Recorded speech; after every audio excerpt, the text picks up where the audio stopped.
Welcome back to Fujitsu Forum in Munich. It's day 2 of Forum, and we continue to bring you the inside track by vertical of what digital co-creation is impacting. With me, Graeme, Wright, manufacturing. There are fascinating changes happening within manufacturing at the moment and how you're using data. So give us an overview of a smart factory, for example. I think the smart factory at the moment is really fascinating. Really, because actually it is breaking down the traditional silos from the operational technology and the technologies that actually run the factory and operate the factory into the digital world, into the IT, into the information technology world, to drive out optimizations, to drive out connectedness of the information, so people actually can speed up processes, increase productivity, and actually increase the quality and the flow rate of products coming through, reducing the cycle times down from mass production down to units of one, and producing really high quality, really efficient factory output. So it's all about driving greater efficiency, which obviously is going to help your balance sheet. The recurring message that has really excited me with digital co-creation is we're gathering the data that's right for a customer's problem, and then we're using smart people to come up with innovative solutions. And what you guys are doing in manufacturing, Carl, yesterday I had the pleasure of having the demonstration with the great work that you're doing at the Augsburg factory and Intel. It's allowing smart people to think laterally, isn't it? And I think the fact that we're using it ourselves in our own factory, and actually being able to co-create, not with just our customers, but with actually the partners that we work with and our suppliers, actually really helps us learn what that means to actually do that for a customer.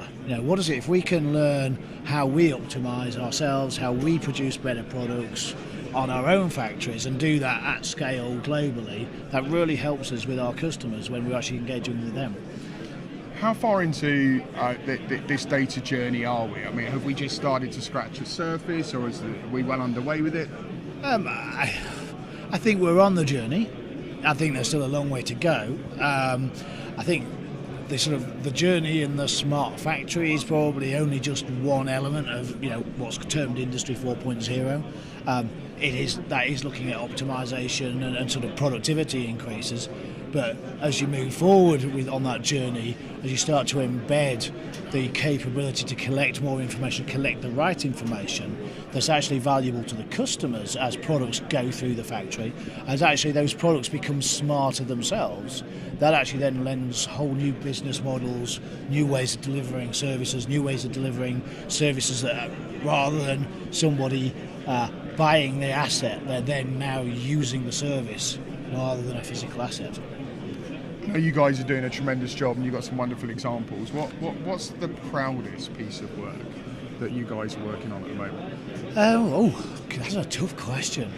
I think some of the simple examples that we've got in the factory ourselves, just where they're being bolder in what we do, being bolder in the business case, thinking sort of bigger outside of the box, having a bigger vision about actually what the business case might be. And some of those are the things like the move from paper to e-ink. Now, it might be a simple move, but actually the business case, if you think at it in some ways, doesn't stack up. But as soon as you've got an e-ink device on some components and parts of the factory, and they're actually collecting data as well as displaying data, the business case there sort of like was just for the e-ink sort of device was a sort of a 6-year payback. Nobody would do it. But as soon as that becomes part of the sensors and the data that you're collecting in the factory, we found that actually the ROI, the time sort of to recover your investment, was down at 6 months. So certainly, just by making that e-ink a sensor as well as a display, completely transformed. And those things are really exciting. Starting small, thinking big, learning, and actually learning how to scale from that. Before I let you go, bit of theatre going on behind us. What are we looking at here? So within our own factory, we actually make products for third parties as well. We don't just make products for ourselves and system boards for ourselves. So Cuckoo is one company that is actually where we're actually making their components and their system boards in our factory. So that's really,